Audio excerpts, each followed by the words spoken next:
Call this meeting of the Cartersville City Council to order. We will begin with an invocation by Councilwoman Pruitt, and then I'll lead us in the pledge, if you please stand. I'm going to do something just slightly different tonight. I had a friend share with me a prayer earlier in the week, and it spoke to me, so I thought that I would share that with you tonight. If you would, please bow your heads. Eternal One, whose thoughts and ways are not ours, you alone are God, awesome, holy, and most high.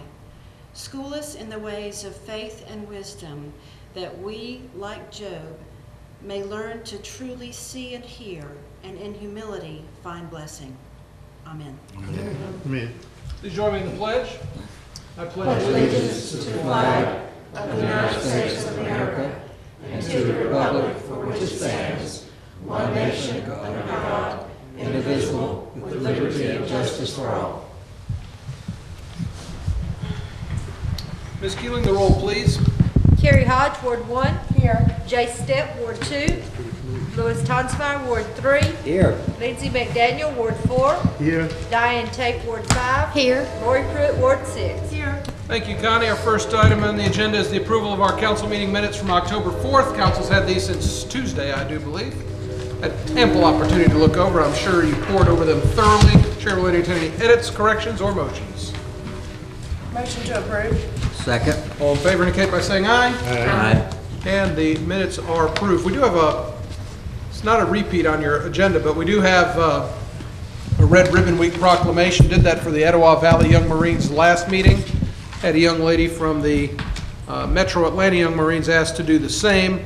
It doesn't appear that she is here. I will simply set this aside and present that to them at a later date, but it is in recognition of Red Ribbon Week, which is supporting a drug-free community, and we appreciate their efforts on that and hope everybody will participate in those week's activities that are coming up, I believe, next week. We have a series of first readings of ordinances. The first one is an amendment to the Animal Control Ordinance. Chief Culpepper. Thank you, Mayor, Council members. Before you is a revised Animal Control Ordinance. And a special note to us in the police department are about the vicious animal portions of that, identifying, classifying vicious animal, the enforcement procedures, or owner's responsibilities. And this has been something that we deal with on a fairly regular basis and have had some community inquiries about. As you know, I included in that for you some statistics from the American Humane Association that says that there are 4.7 million dog bites each year, 800,000 required medical attention, 2/3 of those occur on or near the victim's property. Approximately 24% of those involve human deaths from unrestrained dogs off their owner's property. So this ordinance also deals with dogs off property. Approximately 58% of human deaths involved unrestrained dogs on their property. 50% of the attacks involve children under 12 years of age. 82% of the dog bites involve children under 15 years of age. And insurance pays nearly $1 million in claims each year for dog bites, and that affects us all. So this is a quality of life issue for the city of Cartersville and its citizens, and I would urge that you accept this amendment. Okay. Any questions for the chief at this time? Chief, I've got a question. I can't see it right now. I read through this, but if someone is walking a dog on a leash and our ordinance says must have them under control, and they're not, I mean, it's a dog that can get away and a person doesn't, is that just a reportable item, or tell me how that works? I've seen that a few times, and the dog was not bigger than the person, but certainly rambunctious and could get away from him. Yeah, that's basically a question, what you would call a jury question, a question for a trier of fact to determine if there was injury that occurred because of that. Then one would have to guess that perhaps the dog was not under control, so we would let the court decide that one. Okay. I mean, you need to be able to control the animal. If the animal is bigger than you are, then it's pretty hard to control it. So that's the owner's responsibility to be able to control it, even on a leash. And the ordinance does define a vicious animal based on its conduct, not by the breed. There are a lot of arguments about that certain breeds are more vicious than others. At one time, Cocker Spaniels bit more people annually than any other animal, and any other breed of dog. You wouldn't typically call a Cocker Spaniel a vicious animal unless he's biting you. My neighbor has a pit bull dog, and he walks him every so often. And but if he's walking the dog and you're on the sidewalk approaching him, it's best to give it to him, because he'll leap 3 or 4 yards on that leash, that's it. But when I'm in the backyard, where he's fenced in and everything, he look at me all day, he won't even bark. But I don't know, but he's protective of his owner, I guess. Well, this ordinance was drafted with the city attorney's office looking at it, and we've looked through it, and it gives it more guidance to us than the previous ordinance. Okay. Thank you, Chief. Thank you. Appreciate it.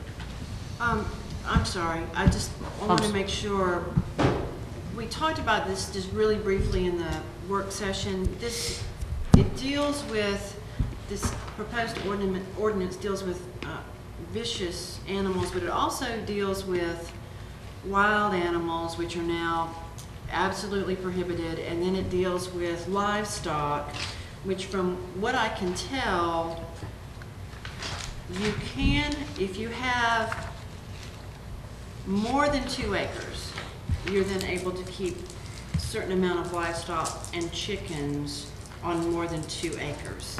But less than 2 acres, you can't do anything. Did I read that right? Well, it also has to be zoned appropriately. Yeah. And it has to be zoned. There is a provision, let me, I think I can point it out to you. On page 29, 3D,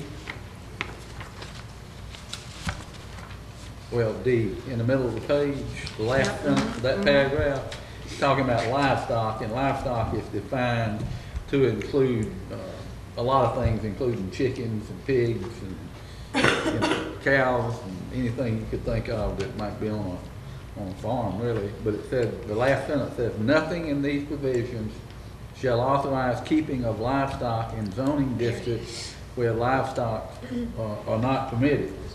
So, you know, they've got to be in an agriculturally zoned property for this ordinance to allow them to have those animals on And then the a property. large enough piece Yeah. to then allow it. Yeah, Okay. there's a maximum, depending on how many acres there are, and it kind of goes up to, well, larger than 2 acres, but equal to or less than 10 acres. And then it has definitions of what they can do and restrictions on how many they can have, even combined. I mean, it combines all the defined animals that would be included within the definition of livestock. There's a maximum, you know, that they can have. Okay. All right, once again, no vote on this tonight. We'll take this up for final consideration at our November 1st meeting. We'll move on to second and first reading of an ordinance to the electric rate ordinance. Mr. Myers. Yes, sir, Mayor, Council. This is what we call the settlement rates. These are rates based on the settlement with large industrial customers. These rates replace a portion of cost from the power cost adjustment, which is applied by kilowatt hour, with a nuclear construction charge and an environmental compliance charge. And these items are applied by a percentage of the dollar amount billed. If these are approved, the lighting rates can take effect immediately, but the metered rates would not be able to take effect probably until sometime in February due to programming changes. Although there's nothing wrong with that methodology, these particular rates I do not recommend for a variety of reasons. But if there are any questions, I'm certainly available to answer those. Yeah, the reason you have the settlement rate is after taking input from industry and after they had talked to council, we spoke to them. I tried to forge a middle of the road rate between our cost of service and what they were asking for, and that's the result that you got. I think it's probably instructive to remind everybody of the percentages that industry and residential have. You can see here, this is the map that shows the customers by class, and these are the numbers. The big blue pie are the numbers of residential customers, and then you'll see a little purple sliver. That's industrial. If you contrast that to the next one, you'll see that by consumption, of course, the little sliver of purple on the other graph actually consumes all of the yellow part. You know, of course, businesses create jobs and they pay taxes in our community, and that's what we have been all about. I wasn't involved in the decision for the city to start utilities. That was done tens of years ago, 100 years ago or so, but you know, nonetheless, it's the system that we've got, and I think it's my job and the city employees' job to try to do what we can to foster that relationship. So that's why you've got the proposed rates that you've got. Like David, if you've got any questions relative to a proposal that's on the screen, feel free to ask. Okay. David, I just did have one for you. And then we can, as far as I'm concerned, I'll move on. When you call these the settlement agreements or the settlement rates, when we initially talked about this, it's almost been a year now. Yeah. Your opinion was for us to strictly go by that cost of service study, right? Well, we had modified the cost of service study, which included an additional amount to come to the city. We backed that out, and then that was what was actually recommended to council. It was the cost of service rates minus the additional amount that was slated for the city of Cartersville. Okay, so I guess what I'm trying to figure out is when the negotiations were going on, we were on a revised cost of study, not the initial cost of study. Right? Y'all had made The changes. revised is what was proposed to council. Right, and then the businessmen came together, we all got some information, and then the end result was the settlement rates that Correct. everyone at the table deemed that would be fair. But you're not in agreement with it? I would not deem them fair, no. You would not? No. Okay. Okay. Do we need to talk about PCA, about that nuclear part? We talked about It's earlier? up to you. Yeah, I think we had talked about that, and then you told me that it was based on something that we'd taken from Georgia Power. Do you recall that? One of the issues that I've got is item number 4 and item number 5.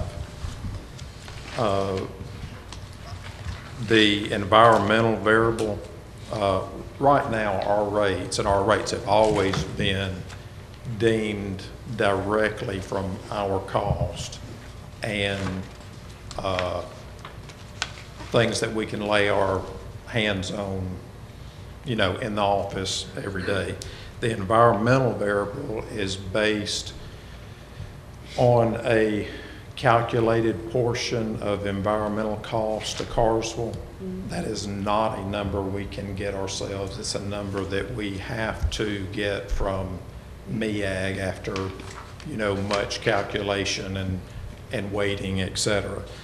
The nuclear number is a completely fictitious number. We do not pay nuclear construction costs now. Will we in 16? Will we when the new stuff comes out? Yes, but it will be part of the project cost, just like, you know, we're paying for 2 coal plants and 2 nuclear plants now. It will not be a separated cost. It'll be part of the project. And industry's concern about this is trying to have as much of it fixed or identifiable as they can. Well, a solution for this would be to take the environmental and the nuclear cost and fix it instead of it being a variable item, and let it be reevaluated at the next cost of service study. And not call it a nuclear construction charge. It would just simply be part of the PCA. We'd have part of the PCA based on kilowatt hour, and then part of the PCA based on the dollar billed amount. Maybe we need to take a look at that before next meeting, and we won't do anything that you don't know about, Mr. Cascan. We'll talk to y'all about it too. So, David, you're saying one of these is really the unknown right now. PCA, we know. Nuclear charge That's part of it. is a part of it, but If these are approved, we know what those values are. But the nuclear value was made up to fit. I understand what you're saying. What We was didn't have control over requested it. was that we do an environmental charge and a nuclear charge like Georgia Power. So since we don't actually have a nuclear charge, that number had to be fabricated. Any other questions or discussion? You good? Thank you, David. Thank you, David. That's once again a first reading of an ordinance. We'll take this up at our November 1st meeting for final consideration. We have a third first reading of an ordinance, and it's an amendment to the budget ordinance for last year. Honorable Mayor and Council, after the completion of the fiscal year end close for the 2011-2012 fiscal year, the general fund and special revenue funds, the budgets need to be amended. By amending these budgets, the city's general fund and special revenue funds will be in compliance with the generally accepted accounting principles. These adjustments reflect the necessary changes needed to keep the budgets of the funds at a zero-based level where revenues equal expenses for the fiscal year. Okay. Questions for Tom on this? Basically a housekeeping matter. Tom, is there a limit to the number of years that the police forfeiture assets can be carried over? I see here a prior year's carryover. Is there a limit to that, or can that just be? No, ma'am. It's a special fund. And Just to let you know that we are using some part of those funds to be used for the police public safety. headquarters, police and fire headquarters. So those funds will be essentially going away in this fiscal year. You good? Yeah, thank you. Thank you, Tom. Thank you. Sam, you've got the next item. Sure. The state legislature this last session passed legislation to exempt industry from the state's 4% sales tax and the 2% local sales tax paid by industry for energy use in manufacturing. This will begin to roll off in 2013, over 4 years. The legislation also gave counties and cities independently the authority to replace the tax as it rolls off with a 2% excise tax, which rolls on in relation to the exemption coming off. As you all know, the county acted to do this, and in order to get our share, which is divvied up via the same method that we divvy up the sales tax countywide, you need to approve the agreement that's in the agenda. As an added little task, the legislature also decided that the city gets to collect the tax from our businesses, so that's something that we're going to have to figure out too. Our quick and dirty math estimates, just for conversation's sake, that our share of it would be $386,248,000. And you can see why the county wanted to put it back on, because they stand to lose $1.3 million if both of those sales taxes come off. This does not include the sales tax for education. That's not touched by this. I'll make no secret of the fact that I think this is flawed legislation. I think in time it'll become something that'll be viewed as Freeport. That said, I don't think we've got any choice but to approve this. It would be foolish for us not to take the money. If we don't take it, it will be taken and split up among the county and the other cities, and they'll essentially take the money that we could have otherwise gotten that would be collected. So I'll recommend that you approve this. Okay. Any discussion? And if there's none, a motion would be in order. Make a motion to approve. Second. All in favor indicate by saying aye. Aye. Motion carries unanimously. We have, Ed, you're up, please. Some engineering services. Mayor, Council, 3 of the filters at the water treatment plant are in need of rehabilitation. We have received pricing from Wiedemann and Singleton Incorporated. They're the engineers who designed the original water treatment plant, and they have given us a price for doing the design work and preparation of contract documents for this filter rehab work. They submitted a price of $58,260. This will be paid for from bond funds. We do have the E-Verify and Save documentation on hand.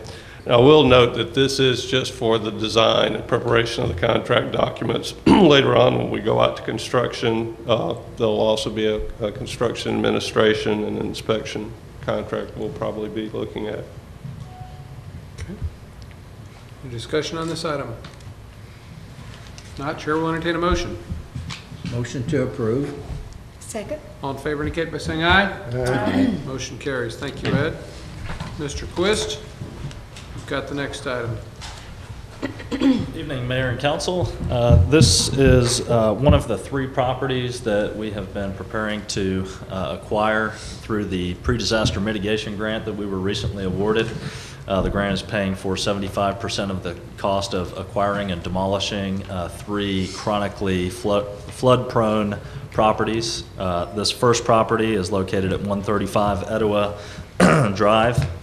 Excuse me. It's owned by Cheryl Peeler. As per the conditions of the grant, we're more or less obligated to offer fair market value.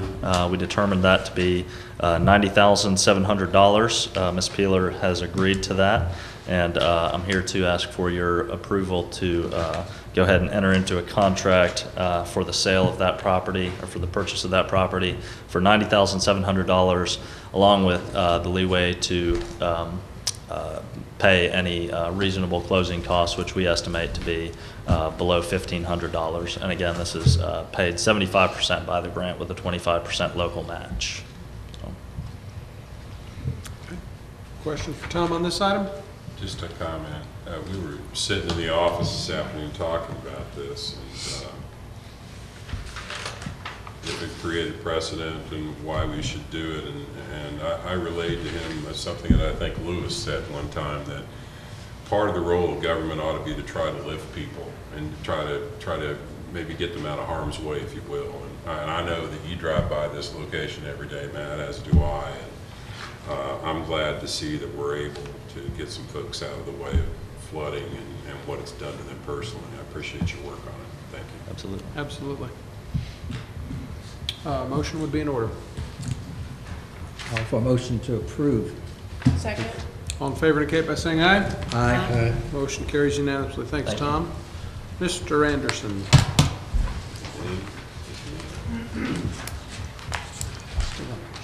Yes, sir, Mayor and Council. This agreement is for software for Parks and Recreation Department. It is through ActiveNet. Our existing software, which is RecWare, will no longer be supported in, I think it's October of 2013. Our staff went through and tested 7 different softwares from 7 different companies and agreed upon the ActiveNet. This purchase was approved in last year's budget. However, we had some problems with the agreement, and through the city attorney's office and Dan negotiating some of the pricing, the fees were reduced, as well as the language in the agreement met what the city attorney's office wanted, and I recommend the approval of this software with ActiveNet. Any discussion on this item? If there are none, a motion would be in order. Make a motion to approve. Second. All in favor indicate by saying aye. Aye. Motion carries. Thank you. Mr. Porter, you got the next 3, please. Yes, Mayor, the first one's an annual renewal, which starts in January 2013 for retiree insurance for our seniors that are over 65 or disabled. It's with United Healthcare Medicare Advantage product. It's a slight decrease in rates. The Retirees have enjoyed this product, has good coverage for them, and I recommend approval of this renewal. Questions or comments? Motions? Motion to approve this agreement. Second. All in favor indicate by saying aye. Aye. Motion carries unanimously. Next one, Dan. Next item, Mayor, is window treatments and blinds for our public safety headquarters. Sent out bids and received 3 back. Made in the Shade of North Atlanta, based in Cartersville, was to me the lowest and best bid for the 25-year warranty. I recommend approval of $16,375 for that product for the new headquarters. Question, Mayor. Go ahead. I agree with paying a little bit more for a better warranty. My question is this a factory or a business warranty? Do you know? It's a factory warranty. It's a factory. Yeah. So, And this company's been around for about 100 years as well. I knew it was a good company, but, well, I make a motion to approve, Mayor. Thank you. Second. All in favor indicate by saying aye. Aye. Motion carries. Thank you. And the Next last item, Mayor, is the fiber department has a new fiber lease agreement with Komatsu. We had to run a new service line to them at a cost of $25,383.80. I recommend approval of that installation. We are getting revenue from them about $2,500 per month for a 3-year contract. How long? 3 years. Mayor, I had another question. Go right ahead. Dan, I had a question written from last night. I know we talked about, was there, or in the work session, we talked about Main Street and maybe the fiber coming.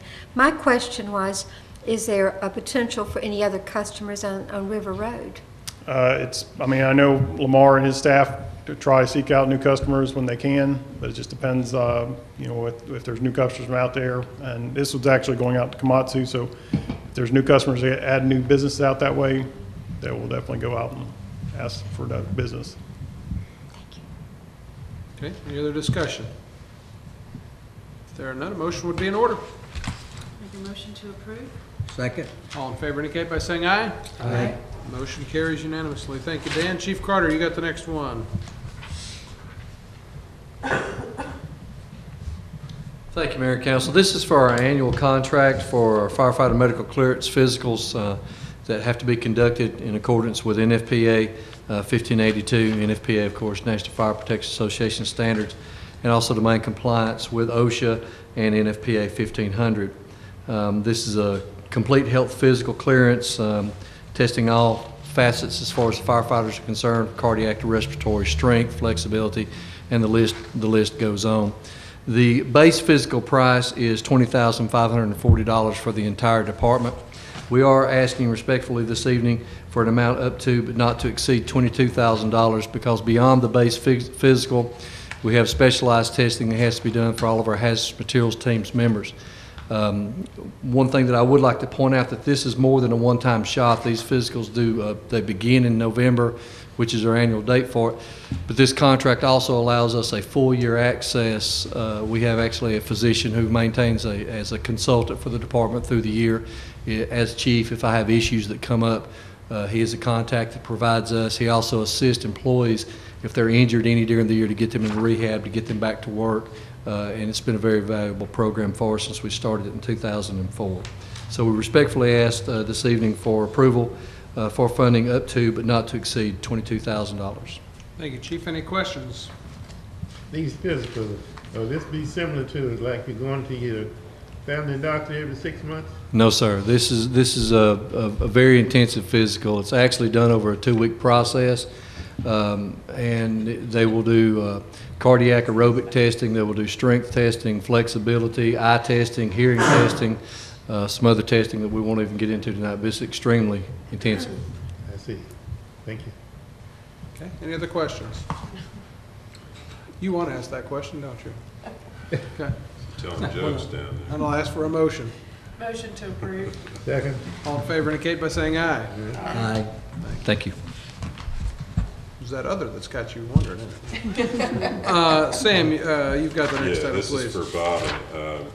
Recently, our flagship solid waste truck, 2008 Mack commercial front loader garbage truck, went down. We had to go ahead and take it to the Mack dealership in Kennesaw to get it repaired. $10,854.14. That's above the $5,000 threshold, so we're going to have to ask for forgiveness on this one and ask that you approve that to be funded out of the vehicle maintenance budget in that department. Any discussion? If there are none? Thank you. Second. Got a motion and a second. All in favor indicate by saying aye. Aye. Motion carries. Mr. Myers, you've got the next 4, I do believe. 3, and then pause and let me do a little something. Mayor, we have a truck currently in the shop being rebuilt. While that vehicle is being rebuilt, we asked the vendor what would it cost to make some modifications to bring it up to specification with a new truck. They have performed those costs, and it would be $19,097.34 to make the modifications that we requested. Those modifications are attached. This is the same thing we require on a new truck. These are mainly productivity items, things that you can do with one truck instead of having to have 2 trucks to do the same job. But asking for approval for $19,097.34 to perform the modifications. Okay, questions for David on this item? Mayor, we discussed it a little bit during the work session, but I want other people to hear. This is a '03 truck that we're spending $19,000 on. But the life of this truck, you said in work session, was? It varies, but a bucket truck we will typically keep 20 to 30 years. When it reaches a point to where I don't want to say no longer good, but when it, like your personal car, when it reaches a point to where the motor's shot, well, instead of throwing it away and getting another truck, we rebuild the aerial device that's on the truck. We keep the chassis, that what it's sitting on, but we rebuild the aerial device instead of going to buy a new truck. Thank you, David. Okay, any other questions? If not, Chair will entertain a motion. Motion to approve the modification cost of $19,097. Second. All in favor indicate by saying aye. Aye. Motion carries. Continue on, please. The next item is insulation at the electric office building. The building is 29 years old with the internal changes that have been made over the years. Some of the insulation is missing, and there's areas where it needs to be re-insulated. I've got a price to redo the entire building from Hightower Construction, and that total cost is $6,764.24. Okay, any questions or comments on this? And if not, a motion would be in order. To approve the bid from Hightower Construction for $6,764. Second. All in favor indicate by saying aye. Aye. Motion carries. Next item. Yes, sir, this is for purchase of a pad mount transformer. This is to replace the unit that's going to the new Dunkin' Donuts on Highway 41 at Gentile Drive. 4 bids were requested, 4 bids were received, and we're recommending the unit with the lowest total ownership cost, which also happens to be well, actually, it's not the lowest initial cost. I thought it was, but it is the unit with the lowest total ownership cost from Irby for a total of $6,259. Questions, comments, or motions? Motion to purchase the unit from Irby. Second. All in favor indicate by saying aye. Aye. Motion carries. We have one item to add to the agenda. Chair will entertain a motion to add that item. So moved. Second. A motion is second. All in favor of adding the item, please say aye. Aye. And the item is added. Mayor, the reason I asked for this item to be added, that same truck that we discussed earlier that's in the shop being rebuilt, the original estimate that they gave us was for inspecting the truck and replacing the normal wear and tear items. Now that they have the truck disassembled, they have found additional items that need repair. The list of additional items are attached with a total cost of an additional $7,539.09. I asked to add this to the agenda so that we can go ahead and order the parts in order not to delay another couple of weeks rebuilding the truck. Any discussion? And if not, a motion would be in order. Make a motion to approve? Second. All in favor indicate by saying aye. Aye. Motion carries. Thank you, David. Thank you. Mr. Reinhardt, the financial report, please. Honorable Mayor and Council, we'll be looking at the August 2012 and comparing it to the August 2011 financial report. Excuse me. In the general fund, revenues increased over last August by $33,000.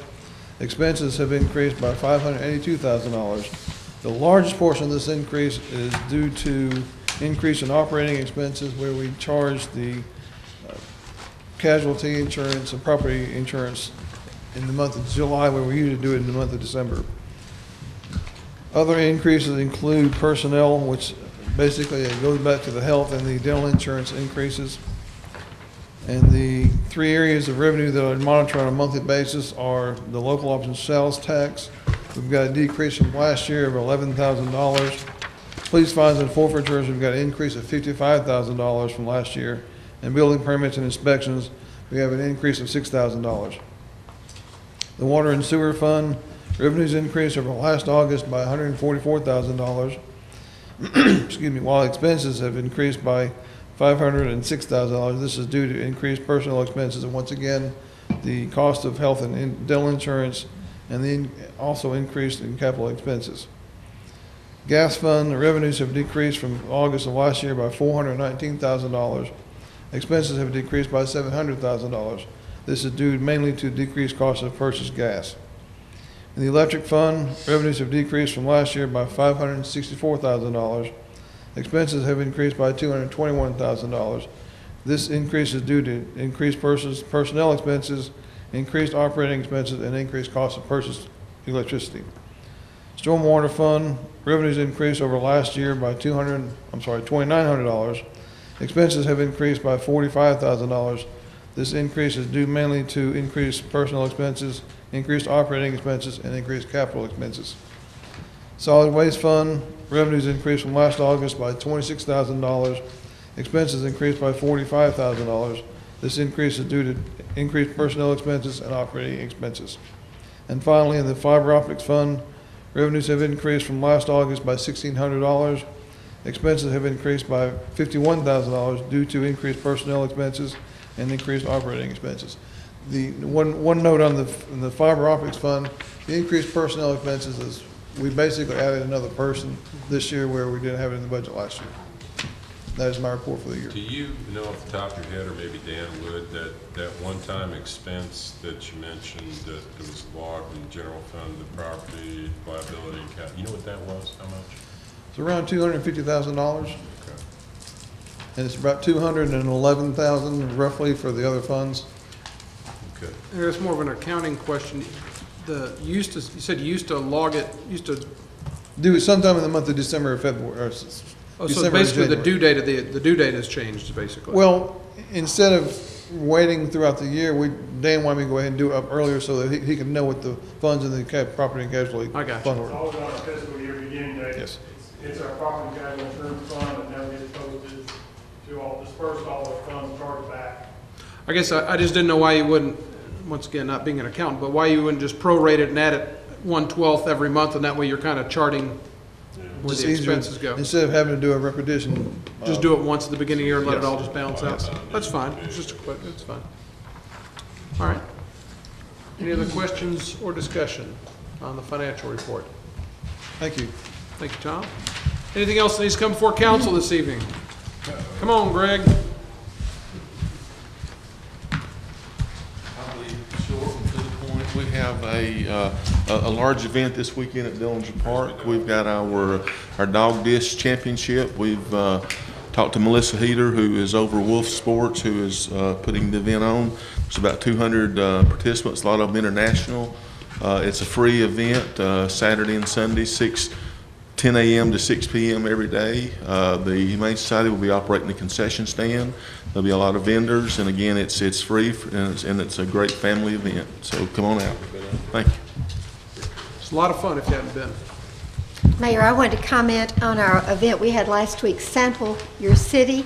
I know Carrie Sweet Market was involved in that, and it was terrific. You bought one ticket for 2 nights, and you really couldn't eat all the food. I mean, one ticket was $10, and you went from restaurant to restaurant. Many of them had music. It was a real good event, and something I hope we can see more of. Thank you. Yeah, all the reviews seem to have been real well for that, so good job, Tara. Anything else needs to come before council? Chair will entertain a motion to adjourn. Motion to adjourn. Adjourn. Get a harumph out of that guy.